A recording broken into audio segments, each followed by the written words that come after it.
Welcome back to What's Next with Lacey, the podcast where I interview young professionals about their career journey so far.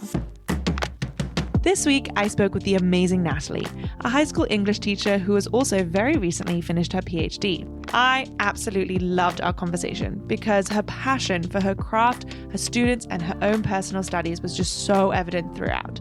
She made a lot of thought-provoking comments and had some excellent advice. It was such a good conversation, I almost switched careers. As always, remember to review, follow, and share the podcast with anyone you can think of. And if you really can't get enough, you can find me on Instagram and TikTok and now LinkedIn for more What's Next content.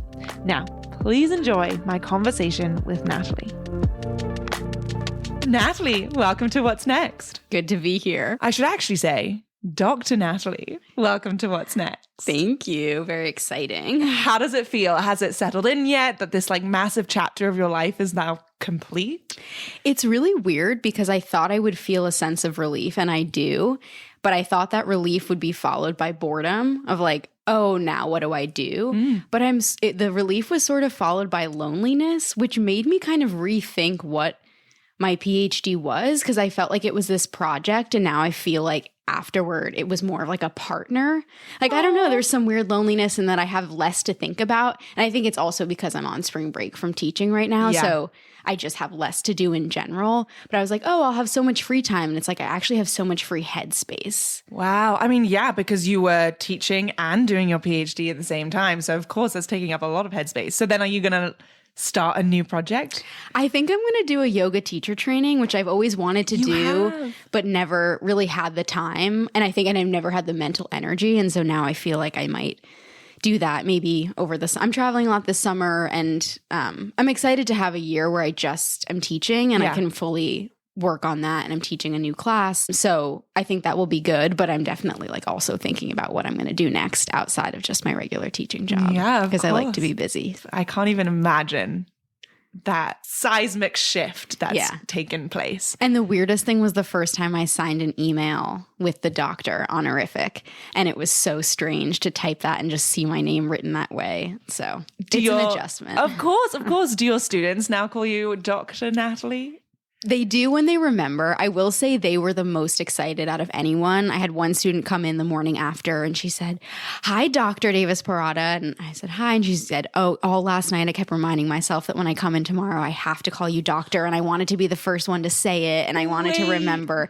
And they were so excited. And a lot of times when I walk into my classroom, if the students are there before me, they'll write a little note on the board, just "Hi, hope you're having a great day." I usually erase it because I need the board, but it's cute. And now they write, "Hi, doctor," and they underline it, and it's cute. It's nice because this is the one grade that has gone through the transition with me. My students next year will only ever know me as doctor, and my ones before only ever knew me as miss. So it's so true. It's fun to have this one-time experience of going through the transition with them. Yeah, of course. Oh my gosh, that's awesome. So let's dive in a little bit about your teaching. I want to start off with, what do you love so much about being a teacher? That's such a hard question because I love everything, and I feel like it's the thing that I love the most is being in the classroom. And of course, being a teacher is made up of so many things outside of just the teaching. Mm-hmm. The worst part absolutely is having to do grading. Grading papers is not giving feedback on papers, but putting a number is so terrible. And I like prepping classes, but it's just not as fun and dynamic as being in the room with students when you have no idea what's going to happen. You plan for a class, you have a really tight lesson, and then a student notices something in the reading that you've never seen before, and it just launches this whole new discussion. And certainly I'm glamorizing it a little. Sometimes they're all really tired, and it's not always so much fun. But I always feel like when I wake up in the morning and I'm super tired, and then I go to work and it energizes me, I know that I'm in the right career path. 100%. It doesn't drain me. In fact, days where I teach fewer classes, I feel more drained because I'm sitting at my desk and, waiting to teach, or just grading papers or writing comments or talking to my colleagues. But the thing that really gives me back so much of my energy is being with students. And I really love that. I mean, obviously, it's not a fake fact that teachers have favorites and least favorites. I know. I have asked other teachers. Just pull back the curtain there.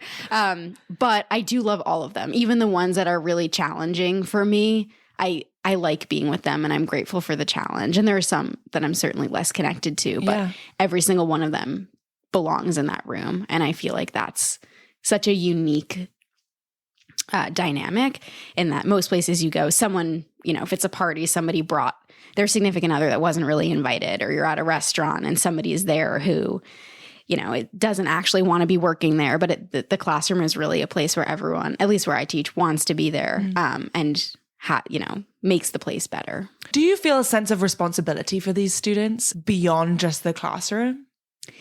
Yes and no. I definitely approach my teaching from a very scholar academic ideology. So yes, I'm preparing them for what they do outside the walls of the classroom, but I also think there's a sanctity to the space and an integrity to the educational process that you can kind of mentally disconnect a little bit from the world beyond. And so, yes, I do feel protective of them and responsible for them as they leave my classroom. But I also think there is something really isolated and special about just in that space. And I'm like, okay, you leave, you go out, we're separated. We're no longer tethered by this physical proximity. And you go be your own person without my guidance or without my hovering over you. So yeah, I think I kind of oscillate. Sometimes I'll look at my students and I'll be like, wow, so much of who you're going to be depends on what we do in this classroom. And then sometimes I'm like, actually, this is 1 hour that you spend out of your really long day, and you have so many other influences and so many other things in your life that you love doing that make you who you are. And I'm such a small part of it. But yeah, it kind of just depends on the day, I guess, at my feeling of responsibility. That's funny that you say that that's such a small part of it, that you feel like such a small part of their day and their life. But I'm like, for me, when I look back at my teachers, they've been instrumental in how I've developed. Do you feel that sense of responsibility on yourself, on the impact that you are having on them? Yes. So I think the best way to explain it is to think about when a student is absent from class one day and they send you that email that says, hi, what did I miss? And on the one hand, you're like, well, I can't possibly recreate the magic that you missed. I could never distill in an email all of the ideas that were exchanged and all of the interpersonal interactions that took place and all of, the moving parts. But at the same time, you kind of missed nothing. You miss 1 hour, and okay, yeah, you can do that reading on your own and you can think about it on your own and still have a really fulfilling experience. And I think that's the kind of tension that I feel with this larger question of the responsibility that I feel for them. It's what we're doing every second matters, but also if you miss all of it, you're going to be fine. So I think, that's not the most maybe satisfying answer because, as you said, your teachers feel really instrumental to you. And I definitely feel that my teachers were so instrumental in my own development. But I don't know, at the end of the day, they're going to be fine. Yeah. No matter what. Yes. Are they going to be so much better if they fully engage with everything that we do? I think so, which is why I plan and execute the things that we do. But I don't think it's life or death. Yeah, no, that makes sense. So let's get into the nitty-gritty of your day. So what are your primary responsibilities as a teacher? So the school that I teach at now requires us to be in the building at 7:45. So I'll usually get there a little bit early just because I like the morning calm. But throughout the day, I'll usually teach 3 or 4 classes, which are each 55 minutes long.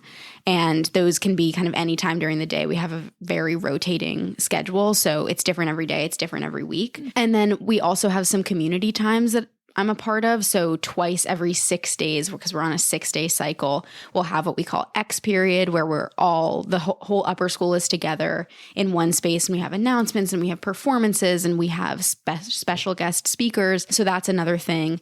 Sometimes I have lunch duty where I have to be in the cafeteria. And I mean, high schoolers are pretty self-sufficient, but just sometimes little reminders oh, you left a cup on the table, things like that. And then kind of to the degree that I wish, I can be involved in extracurriculars. So if I wanted to coach, I don't coach sports anymore. I used to at a previous school that I worked at, but you can coach sports in the afternoon, or you can be involved in student clubs, which take place on Thursdays. So it really just depends how much or how little you want to be. I would say I balance it really in the middle. My classes are my first priority, and I wouldn't do anything that would compromise the time and energy I can put into preparing and teaching those classes. But it is really nice to see students outside outside of the classroom and to see them doing other things that they're passionate about. I love when students perform during our assemblies because it's like, oh, this is this whole part of you that I never knew. Or watching them in a sports game. It's like, wow, you dedicate so much time and energy to this other thing that has nothing to do with reading, writing, and speaking in class. So I like having all of those things. But I think my day-to-day, it depends, but it's mostly teaching classes, being involved in the community activities. And then when I'm not doing any of those things, I'm usually at my desk. I have a shared office in the humanities office with all the English and history teachers, and I'm grading or prepping or sending emails to parents, planning for upcoming projects. If I'm integrating with the library, integrating with our makerspace, I'll coordinate with that teacher. But that really depends on where we are in the school year. When planning your classes, are you working from a curriculum of your own design? Are you working from a school's curriculum? How does that work? So I teach at an independent school, which means that we're not required to follow any state set curriculum. And we're also not beholden to any standardized tests, which is really freeing. I think we still do a lot of the same stuff that schools that are beholden to those systems do. We just have a little bit more flexibility. So when I started at this school, I inherited some projects, and a lot of the curriculum that I teach, I wrote myself. So for example, we have this one interdisciplinary project with the history class and the English class and the performing arts class that's all based around Julius Caesar. Cool. And I don't think I would ever choose to teach Julius Caesar. It's a great play, but it's just not my favorite play. And I do this with 9th graders. And so I inherited a project that I've stuck with and kind of made work for my own teaching. But that's sort of the exception. Generally, I'm really working from what I want to teach and what the course is designed to be. So if I'm teaching an elective around a theme, I'm choosing texts that all relate in some way and that usually I like teaching. If I'm teaching kind of a more foundational class, I'll choose texts that represent, different genres or different periods. So I do get a lot of flexibility, and I design all of my own assessments and I design all of my own lesson plans. So I think if I wanted more structure, I could ask for it. And there are kind of like historical archives of what previous teachers have done. But because I really like the curriculum design aspect, I do most of the planning myself. When are you doing that? Are you doing that in the summer before the school year starts? Are you doing it as it goes along? Kind of both. So I'll think about the whole year plan of a course in the summer and order, what order are we going to read the books in? Kind of what are the main goals of this course? What are we really working to? What's that culminating assessment or kind of summative moment for the course where students can really show their learning. But a lot depends on the students, and I can't really prepare for them until I know them. So a lot of times I'll plan kind of unit to unit, which can be challenging in that usually at the end of a unit, students submit some kind of assessment. So either a paper, or they take a test, or some kind of portfolio project. And at the same time that I'm working to grade that, I'm working on the next unit. So it usually really my work is very concentrated to those transition periods. I also am someone who believes in writing the whole unit with embedded flexibility, but having a really clear plan of where I'm going before I start teaching it and being transparent with students about this is what the unit is going to be. These are the main skills we're focusing on. These are the main questions that we're going to be thinking about so that they kind of understand what we're doing. And it's not just, I thought this would be a neat task, and so we're just going to try it.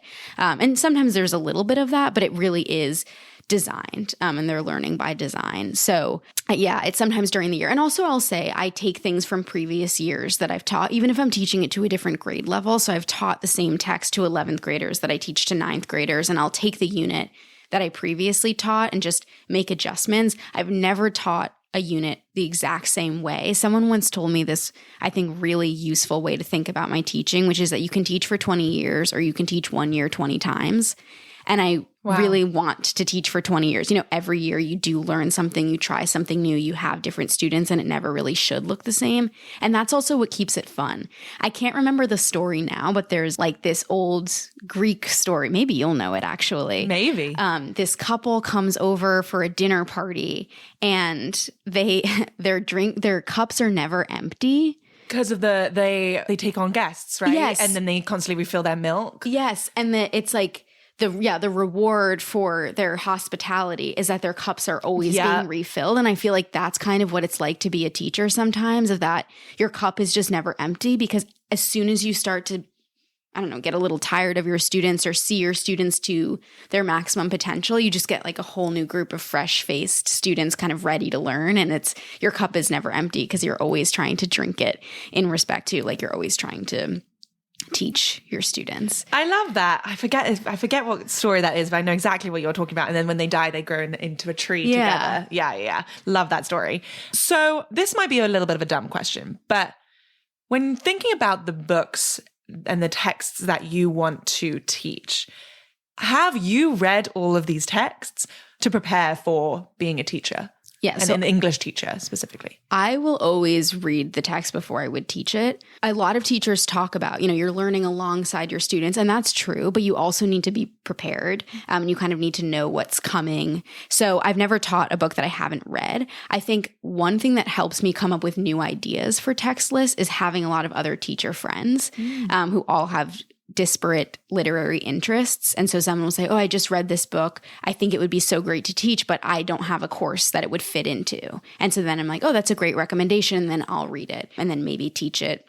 Most recently, I just did a school visit. Sometimes for professional development, we'll go to other schools, kind of our peer institutions that are really similar and face similar issues to us, and just visit, see what it's like, talk to some of the teachers. And I recently did a visit to one of our peer institutions, and I watched a class and they were reading this text. I was like, wow, this would be such a great text to read in this elective course that I'm teaching. And so I went and read it, and it was a great match. So I think there's a lot of kind of inter-teacher dialogue happening too that informs some of the book choices. Yeah. But yeah, also just reading. I will say, I think the texts that we teach in school are often different from the ones I would randomly pick up at the Strand or pick up at Barnes & Noble, especially with younger grades. Like 9s and 10s aren't just probably going to read a not random, but more popular piece of fiction.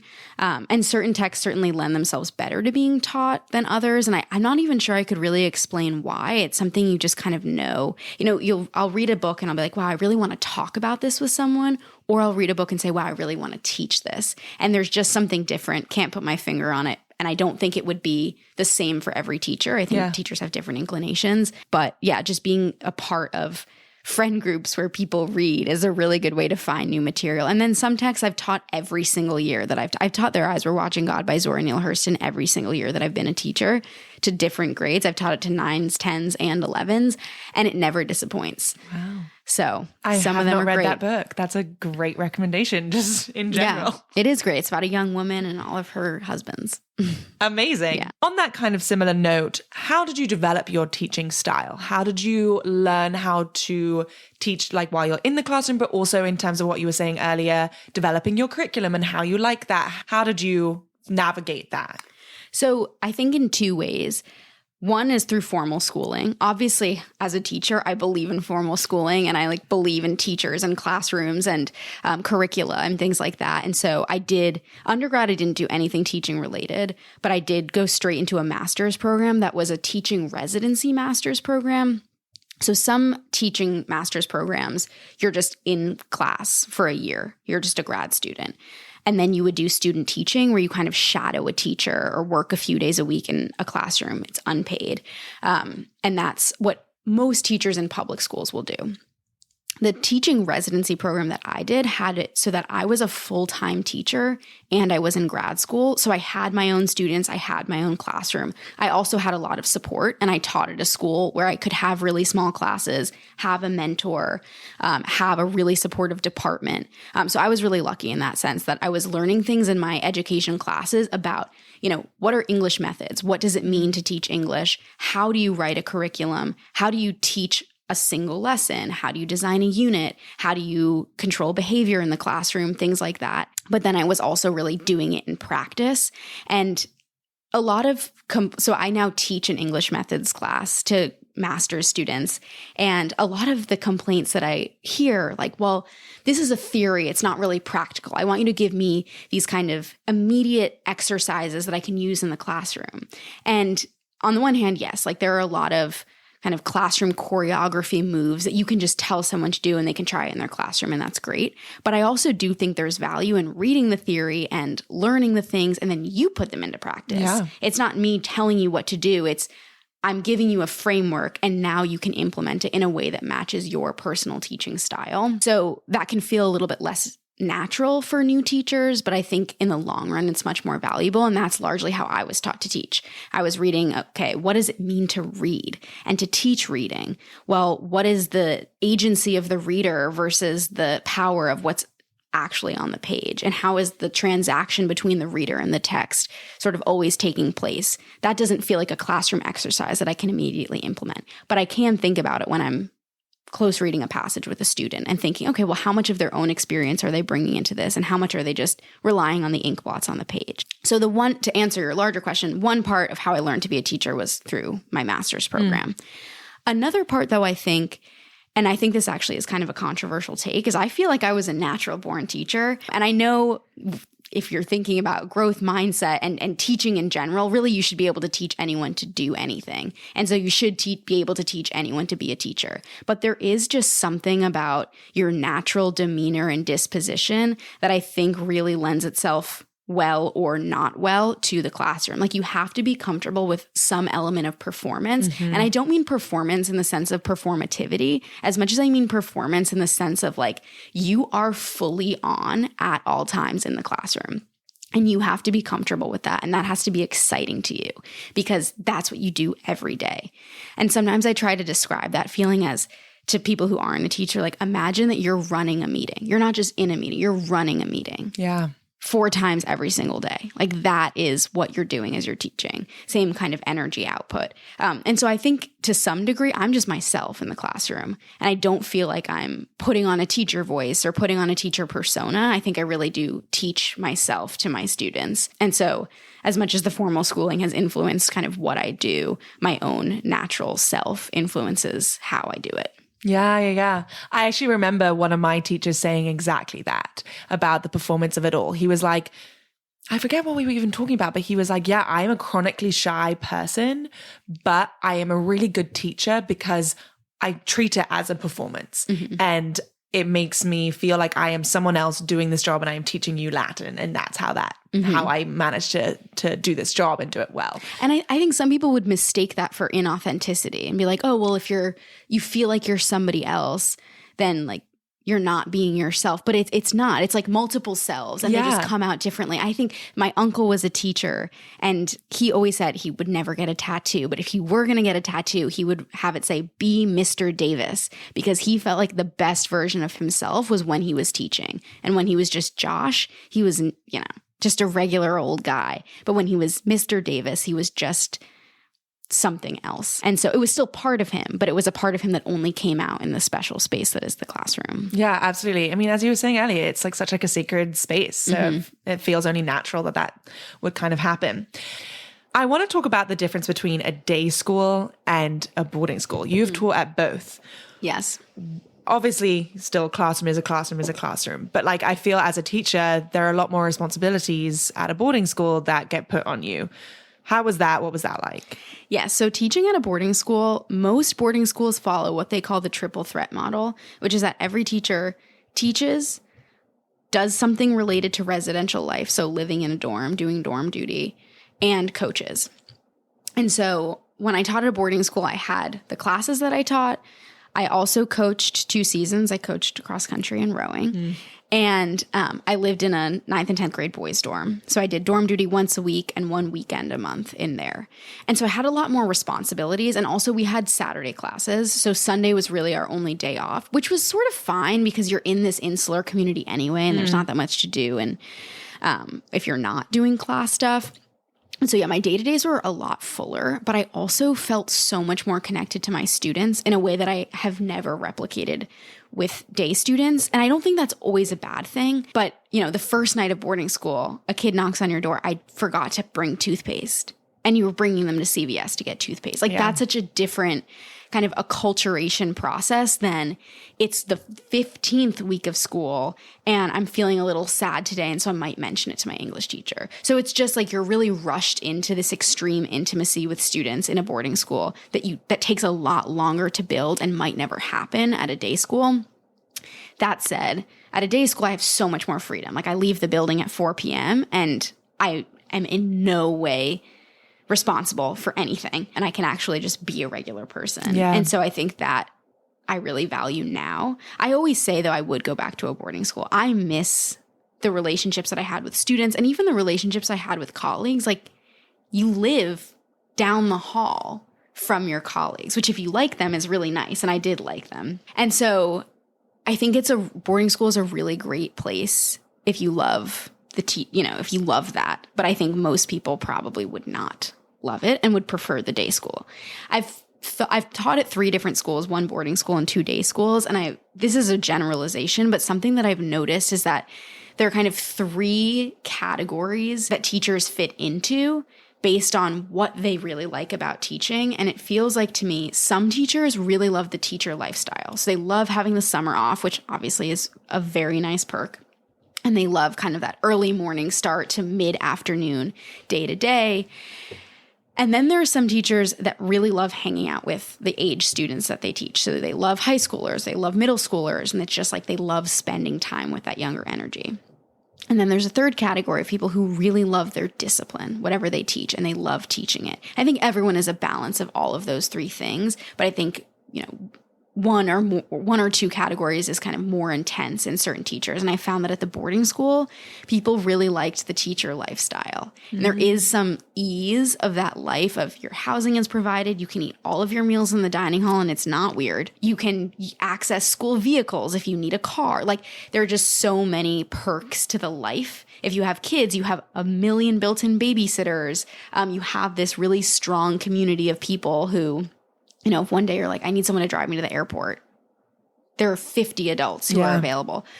So I felt that at boarding school, that was really what the category that most teachers kind of fell into. The next school I taught at was a day school in New York City. And I felt at that school that teachers really liked being with young people. And that was in part because the school was not a super academically rigorous school, but it really was focused on like student-centered learning and how to raise a certain type of adolescent.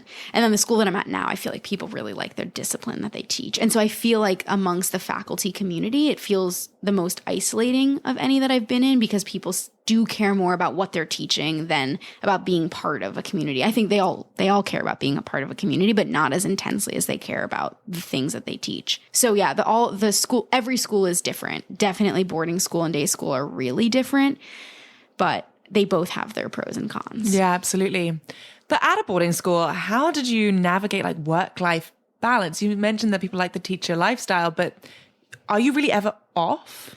No, there is no such thing as work-life balance at a boarding school, which sounds terrible to most people, especially today, because I think we're very much in an era of like, I'm not going to let my work determine my life. But there is something kind of nice about, like, you all know everything about everybody, which again, like, no privacy, but also like a really unique intimacy that you can't replicate if you're not in a shared enclosed community. And so you could leave. I felt like when I would get off campus, like I would go away for a weekend, that's when I really felt separated. And I felt like no one knows what I'm doing and I'm with my friends and I'm not thinking about school. And you're absolutely welcome to leave. I was there for 1 year during COVID and it was harder to leave because of health concerns, but you can't tell adults that they can't leave their houses. Yeah. So that might have contributed a little bit, but I think you just find a way to sort of not think about it as like a work-life balance as much as like a work-life combination of, and like students definitely know more about you and you know more about your students,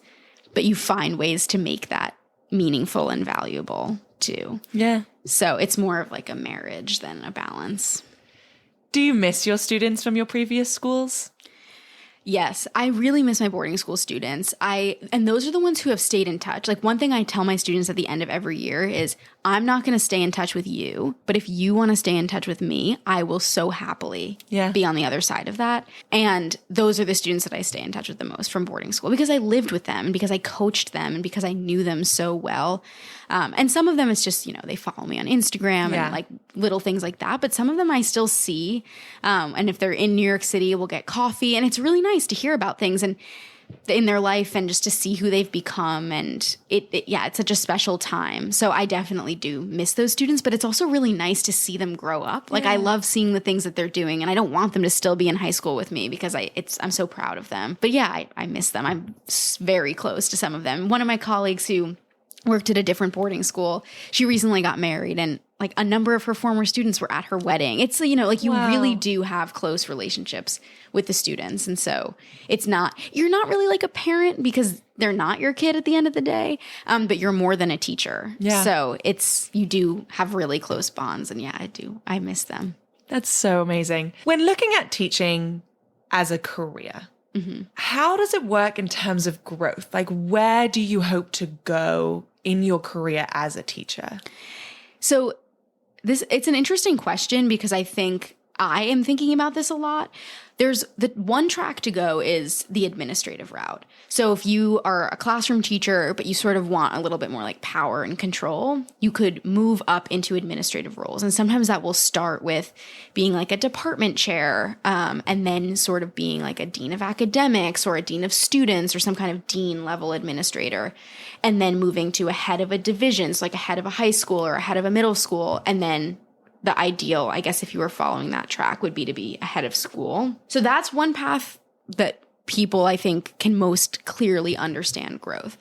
I'm not particularly interested in being an administrator just because I love being in the classroom, and that's why I'm a teacher. And I think there isn't a lot of growth opportunities that are visible from the outside. And if you're looking at the career path of a teacher, like you can be a high school English teacher for your entire life, and that you have the same job title, you know, you make the standard increase raise each year. But I think like for the right people, that's enough. Yeah. And it's not a lack of ambition or, you know, a lack of vision, or I just like want to steady out. It's like you do grow as a teacher every year. And you, as I said before, you get new students every year. So it is different every year. And you try new things, and new research is being done, and new books are coming out. And the social world is always changing too. So it's really different to teach, you know, right after 9/11 than it is to teach now. Yeah. You know, even though some of the issues kind of might feel the same. I don't know. It's just like there's so much change that happens year to year anyway that feels like a natural growth. But if you're trying to really advance your career, I think administrative positions are sort of the expected route. Yeah. That makes sense. I want to dig more into your graduate school life. Why did you decide, so you did undergrad, at the end of undergrad, why did you decide to do this master's program with this teacher residency? So I had actually always wanted to do it since I was in high school. I have known I wanted to be a teacher for a really long time, which is really lucky. I think it's rare that people have such direction and clarity in direction. But I had known teachers who were in the program that I ultimately did. And so it was a Penn Fellowship is what it was called. It was with the University of Pennsylvania Graduate School of Education and a number of boarding schools and day schools, all independent schools. And so because I had heard about it from many, many years ago, I was like, that feels like a really nice next step. I also knew I would need to have a master's degree. So to teach in an independent school, you technically don't need a master's degree. It's normally just preferred. It's up to the school to kind of make that decision. If you teach in a public school, in New York at least, you need to have a master's within your first 5 years. So at some point or another, I knew I was going to get a master's degree, and I wanted to really use the momentum coming out of undergrad to stay in school. Admittedly, I've never not been in school until right now. I've just gone straight through. I went straight from my master's program into my doctoral program, and I love being in school. I love being a teacher, and I love being a student. So it felt really natural, and this program was really perfect in that, as I said before, I had my own students. I'm really learning what it means to be a teacher, but I'm also like so supported by my graduate school and by mentorship systems that were built in. So I think the combination of knowing people who had done this program and just seeing it kind of as the perfect marriage of becoming a teacher and continuing as a student made it really appealing. So how did it work on a day-to-day basis? Like, how did you manage to fit in teaching? Because you were teaching full-time as well as being at school. So what was great about this program was that you only were in person 4 times a year. So once a season, we would travel either to one of the schools within the cohort, one of the boarding schools who hosted fellows, or to Penn. So twice a year to Penn, twice a year to one of our schools. And that was really concentrated work. So that would be all day, every day for 4 days or for a week where we were in person. And then we had other classes that met online, kind of pre the Zoom era, actually. we would meet online either once a month or twice a week for our various classes. And so the reading and the writing that we were doing for all of those classes, I sort of just did it as I had time. And then the face-to-face meetings, whether they be virtual or in person, were just kind of scattered throughout the year. And because this was a fellowship program, the school that I taught at knew that I had these other commitments, and my grad school knew that I had these other commitments. So it was kind of designed to be really nicely braided together. And what did the classes actually look like? You were talking earlier about like methods. What types of classes were you taking? There were kind of three strands. There was a history and social strand where we thought about kind of the history of schooling and the politicization of schooling. And then there was like a science of learning strand where we really thought about how people learn, what causes a dopamine rush in someone's brain when they're learning, how do students memorize and retain knowledge over time. And then the third strand was what we called inquiry, which was something that we found interesting in our own teaching that we wanted to examine more. And so for my inquiry strand, I focused on differentiated instruction of the writing process and how to teach writing differently to different students. And so that strand was a little bit looser in the sense that we didn't really have as many organized classes, but that was our big project that we were working on the whole time. And that ended with we made a whole website and gave a presentation. That was kind of our master's thesis. Got it. And then we also had discipline-specific classes, and that's where English methods came in. Like, how do you teach English? How many pages of reading can students do between classes, and how do you write an essay prompt? So that was kind of the more nuts and bolts type thing. That makes sense. Why did you then decide to go on and do a PhD? So I think I figured I would have some kind of crisis if I weren't a student anymore. And I also was really, at the time, I was really interested in continuing the research I had started with my master's program. And I was really interested in the writing process. And what that project for my master's degree had taught me was that so much of what we're differentiating in the classroom really isn't instruction. It's so much more kind of the way that you interact with your students. So teaching someone to write a thesis statement, there are a number of different ways you can do it, but it's so much more about your approach to doing it and sort of how much with the student do you lean into their own interests versus how much do you teach them just sort of the nuts and bolts of writing a thesis versus how much do you give them examples because that's how they learn. I don't know. I was just interested in doing more of that. Ultimately, that is not what I focused on in my doctoral program. But I just was really curious and had a lot of questions and wanted to have a formal structure within which I could continue to ask those questions. I also, I don't know that I've ever really processed this, but I think I really wanted an excuse to move back to a city because my first job when I was doing this Penn residency was in a really rural area in Connecticut, and I was really lonely, and I was right out of college, and there were not a lot of other young people, and I was really far from all my friends. And I think it just felt like a natural thing to do to apply to a grad program that was in New York City that would then bring me back. So yeah, I think for personal reasons, I wanted to move, and for genuine reasons of curiosity, I wanted to continue to study and research. You were also teaching master's students or grad students as a PhD student as well. What was the difference between teaching at the same time high school students and also grad students? Yes. So part of your PhD is teaching, part of it is service, and part of it is research. So those are kind of the three components.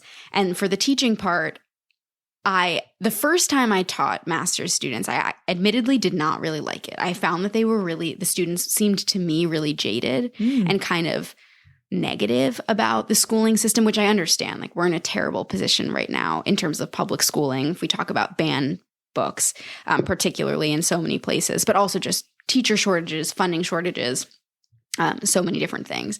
And I just felt like if you're already feeling really negative about the schooling system before you've even become a teacher, what does that say about the kind of teacher you're going to be? Yeah. And I just felt like they weren't as idealistic as I had hoped. They were kind of pragmatic in an unexpected way and in a way that I don't think serves young teachers well. Of course, you need to be realistic, but you also should feel moved to wonder and imagine the potentials and possibilities of the classroom. So my first read of teaching master's students in comparison to high school students was that I didn't like it very much. I don't want to say it was that batch of students. I also think I learned more about how to teach older people. But now I really like it. So the master's students that I teach now, I find them like very inspired and inspiring. And it's really nice to not have to teach them, what constitutes a paragraph. When I ask them to write something, they can just like write it, which is so refreshing when I spend so much time being like, this isn't a topic sentence, or this quotation is not integrated or not cited properly. And so it's kind of nice to really just focus on the ideas with them and ideas that I'm passionate about, and not have to focus so much on like instruction of reading and writing and paying attention. So I like having the balance. And I think that's one thing that I feel going into the future will be really nice about having my PhD, is that I'm not planning to go into academia, but I can always adjunct on the side to just get that fix of some older students who are interested in becoming teachers. Yeah, absolutely. I want to dig in a little bit into kind of the later processes of a PhD program. We've had someone on who's very early on in the stages, so I'd love to kind of pick your brain about that. So you recently defended and you recently finished your dissertation. I want to talk about how that experience was. How was it to defend? What did you have to do to kind of prep for your defense? Who was sitting on, like, how was the committee process? Can we dive into a little bit of that? Yeah. So after you finish all of your coursework and your qualifying exams, which are sort of the earlier stages of your PhD, then you're just writing your dissertation. You're not in classes anymore. You might, like I was still teaching, but not everyone is still teaching. And essentially it depends on your relationship with your advisor, how much oversight there is. I had an advisor who really supported my independence, but was there when I needed her. And so I mostly just did the writing on my own. I would send her drafts occasionally, and she would give me some thoughts here and there, some of which I took, some of which I didn't. But the writing process was very just like me and the computer in a cafe or in a library. And then once I had a significant amount of the dissertation written, so about 3 chapters, which was really an introduction, a literature review, and a first chapter, I had a dissertation proposal hearing. And so that was with my advisor and my second reader. So one other person who was brought in by my advisor to be kind of the next person to oversee my project. And that was just like a 1.5-hour conversation. They had read what I submitted to them, and we kind of talked through the next steps of finishing the dissertation. So it really was a proposal of like, I've written a substantial amount, but not so much that I can't go back now. After that, I finished the dissertation, all but the conclusion. And then I had what was called an advanced seminar hearing, which was sort of like a pre-defense meeting. And that we added in a third person. So it was also my advisor, also the second reader who had been at my proposal hearing, and then one other person. And the 3 of them sort of read what was essentially a full draft, because the conclusion is always kind of a tack on at the end, read a full draft and gave me very thorough feedback. And so for both of these things so far, you present a little bit on what you've written, although they've already read it, so you don't have to repeat anything. You can sort of just add some like broad strokes to the fine lines that they've just read. And yeah, they give you feedback and talk through what needs to be changed or what you might want to consider adding in. And that for me, mostly what they suggested were additional sources to bring in. Just like, oh, this section here made me think of this other book that you don't cite, like maybe figure out a way to throw it in. Or it could be interesting. Nothing that was like, you have to change this, but just sort of to give me more direction on how to expand or refine. And then when I finished those edits and finished my conclusion, I distributed my dissertation to my entire committee, which is 5 people. So that brought in 2 more people, 1 other person from the institution, and then 1 external examiner. And I'm not going to lie, the dissertation defense was actually super scary. Like, I think I felt really confident going in because I had done the proposal and the advanced seminar, but nothing quite prepares you for like that culminating moment. And I wanted to enjoy it because it was this summation of so many years of work, but it was very scary. It's so rare to have 5 seasoned academics picking apart your work. And that's not to say that my committee was critical. They were very kind and like very constructive, and ultimately didn't give me any things that I had to change. But just 5 different people have 5 really different ideas about what you should be doing. And one of my committee members said, the worst thing that you can tell someone after they've just written a book is that they should have written a different book. But then he sort of proceeded to tell me that I should have written something, or I could have written this other thing or this other thing. And I think what he meant with that is like, well, if you're going to continue on with this project, here's the next book and here's the next book. Right. But it's just so hard to hear when you've just poured so much into this one book that like, oh, but like, look at all these things you didn't do. And even if that's certainly not how he meant it, you do feel that a little bit. So that final defense was nerve-wracking in that it was just so many people with so many opinions. Even though most of them are positive, it's just kind of crazy to be there. And also there's this moment where you realize that like, this is what it's all about. So you do so many different things as you're getting your PhD, teaching, service, research, you're taking classes, you're trying to publish, you're trying to present, you're trying to do all these things. But at the end of the day, the thing that grants you your PhD is a completed and defended dissertation. And so, I don't know, it's like at the wedding, the actual signing of the paper, like you have this whole ceremony and you have this huge reception and the cocktail hours. You spend so much time planning those things too. But at the end of the day, like if you don't sign that paper, you're not really legally married. And so it was like, wow, this is the real crux of it all. So yeah, it was scary and also very cool and made me feel very big to be respected enough by all of these people to have them take the time and energy and attention to read and then come discuss my work for 2.5 hours. It was 2.5 hours? Yeah.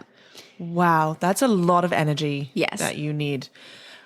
What kinds of things, though, were they asking you? Were they asking you questions about your process of writing this dissertation? Were they asking you about supplementary material and ideas around your dissertation? What were they doing?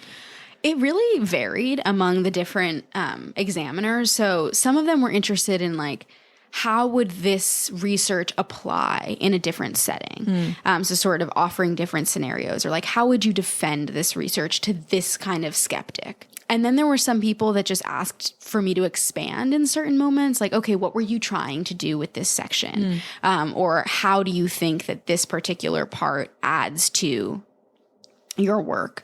And then some of them were just oh, I'm curious how you got these numbers. How did you do this math? Or where did you find this information? Not as in, I don't believe it's true, but I'm curious about your process. So I think it was really all of the above. And they offered me opportunities to kind of share the things that I learned that didn't make it into the dissertation, and also just kind of offer a little bit more color about the things that I did put in there, and to think forward about, okay, now that this is done, what are the places where you could do something more, or kind of consider an offshoot of a question that you thought that you kind of bring up but then never get to. So yeah, in all of those ways, I think it was really productive because it challenged me to think about my work in new ways, but it also provided me with some additional perspective from other people and some different kind of positions that I could think about my research from. Did you need to prepare at all beyond, obviously you've already written the dissertation?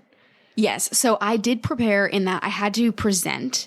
And it's hard to give a presentation to people who have already read the book. I can talk about my research with people who have never encountered it because it doesn't feel repetitive. But it's something different to present. And you don't want to be rude and assume that they didn't read and then just repeat everything that they did read, but you also don't want to say something that's totally unrelated. So I did have to prepare quite a bit to think about how to talk about my work. And ultimately I decided to just sort of pinpoint 4 threads that I felt were really relevant throughout my dissertation, and just kind of consider those for extracted from the instances in which they occurred in my writing. And so I prepared that, and I'm really grateful to my colleagues who listened to me give that presentation a lot of times and gave me kind of feedback on things. But I prepared that, and I also reread my dissertation. So some of it I had written years ago. The writing process is so long, and once a section felt finished, I would sort of put it on the back burner for a while. And so kind of rereading and re-annotating my own work was another way that I prepared. But also I think it was just a mental preparation of, I'm going to be in this room with these 5 people who are going to ask me questions for 2 hours, and just being mentally sharp for that day was also a process of preparation. Yeah. So now that you've culminated all your own personal studies, is there something, and there might be a large amount of answers to this question, but is there something that you particularly have taken from your graduate studies that you directly apply to work as a high school teacher? I think yes. I think if I were to name the largest takeaway from my dissertation, it's that the process of being an English student is the process of determining your own values. Interesting. And so I think that sort of frames a lot of what I do in the classroom of like, we're not just talking about these abstract imagined characters. We're really talking about ourselves to some degree. And so I think that definitely applies to my teaching on a regular basis. I think, though, more so than I learned anything that I apply to my teaching, what I learned most concretely is to never write anything that you don't 100% believe. Like, I think often there's this temptation with just like the publishing race that is academia to just like say something that people will find compelling and interesting. But I think what starts to crumble your work is when then people turn around and like ask you to say more or do challenge you in ways that you haven't been challenged before. And you're like, actually, I'm not really sure how to respond to that. And so, nothing happened where I was like, oh, this moment I wrote something and I didn't really believe it. And then I was like under fire for having written it. But I do think it's made me realize I have to be so clear and so sure of what I'm saying when I'm writing it if I'm going to share it with a public audience. And that doesn't mean that my ideas can't change. Like, obviously, hopefully they're changing. But at the time of writing, you should wholeheartedly believe what you're saying. And you should not be trying to publish anything that you do not absolutely believe. Yeah. What would you say was the toughest thing about being in school full-time for your master's and your PhD and working full-time at the same time? I think the hardest thing was that other people didn't really understand what it meant. Not to say that people were like, oh, you should be free all the time. But I just think I don't have anybody else who was in that same position. Like, all of my other grad school friends were not also teaching, and all of my other teaching friends were not also in grad school. And so I think I just didn't have anybody to like fully understand the little things that would come up of like, oh, I have to leave work early because I have to go teach this class, which is part of my PhD. But you get like kind of head rolls when you leave work early, unless of course you're leaving to go pick up your child. And then it's like, oh, you're a star mom. Right. But people were like, oh, you're going to do something else. And I think that was kind of perceived as selfish. But so I think just I didn't have anybody else who was doing this. That was really hard for me. And people were so respectful of it and like, oh, that's so amazing. And it's crazy that you do all that. And people, I think, understood that it was a lot, but it wasn't so much just how busy I was. It was just that I had nobody to kind of like navigate those weird moments with. Yeah. And kind of commiserate with or relate to and things like that.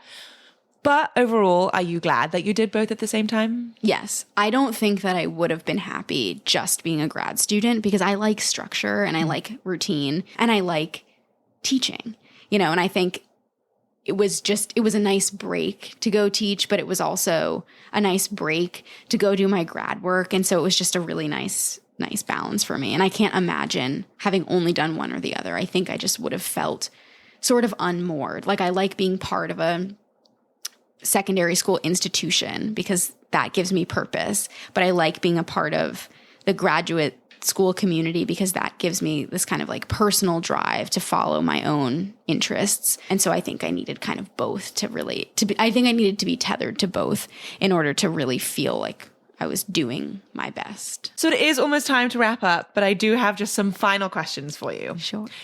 First, I want to talk about advice. What is your biggest piece of advice for an aspiring teacher? I would say just do it because you love it.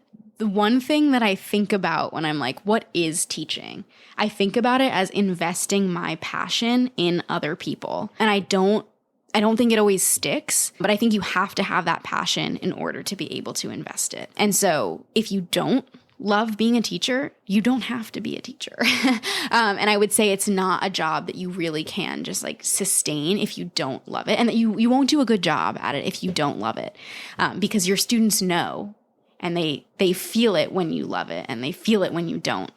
So yeah, I would say if it's something that you love, absolutely stick with it. And if it's not, then try something else. And, one of my first year teaching, I read this like first year teacher book type collection of essays. And one of the essays ended with this idea that when you're becoming a teacher, you have this idealistic view of it's going to be you and your students against the world. And then when you get there, you realize it's not. And it's really you and your colleagues against the world. And so I think also being at a school where you find the teaching community really supportive is so important. Like, it's important that you like your principal or your division head. And it's important that you believe in the same mission that they believe in. Because as much as, especially in private schools, the schools are run as a business, you have to live them day to day as a mission. And so if your mission aligns with the people around you, you're going to have a much more fulfilling and successful career. That is so beautifully said. Not only is it excellent advice, it's also just so beautifully said. I love it. And then what is your biggest piece of advice for those currently pursuing PhDs?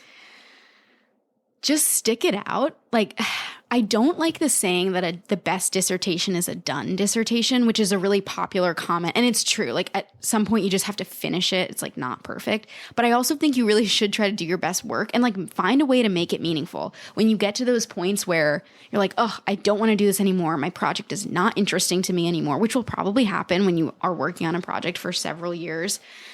Just find a way to make it meaningful and stick it out, and don't just like write it off as, oh, this is something I started and now I'm just going to like finish it for the sake of finishing it, but also like do finish it. Don't give it up. So just find a way to make the bad parts a little bit more meaningful. Absolutely. And then generally speaking, what is the best piece of career advice you've ever been given? I really think I think I said this before, but it's teaching specific, and it's that you can teach for 20 years or you can teach 1 year 20 times. And I think that is just advice for everyone of like, you can do the same thing, whatever. If you're an accountant, if you're a lawyer, it doesn't matter what you're doing, but just like find ways to make it fresh and find ways to keep yourself fresh and find ways to keep it interesting for yourself. Yeah, I love it.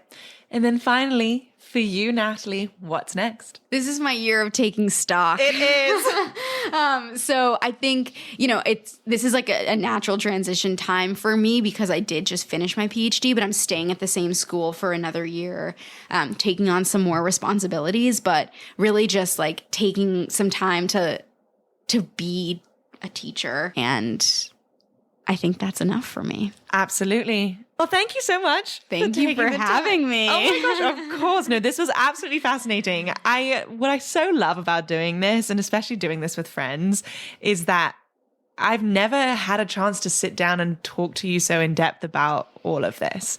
And it's so amazing to hear you speak and speak so passionately about all that you've accomplished, but also teaching in general. And I think this was just, it was like so heartwarming for me in such a really special way. So I really appreciate you coming. It's fun to talk about it because I mean it, It really is the thing I love the most. So, and that's absolutely incredible to hear. So thank you. Thank you.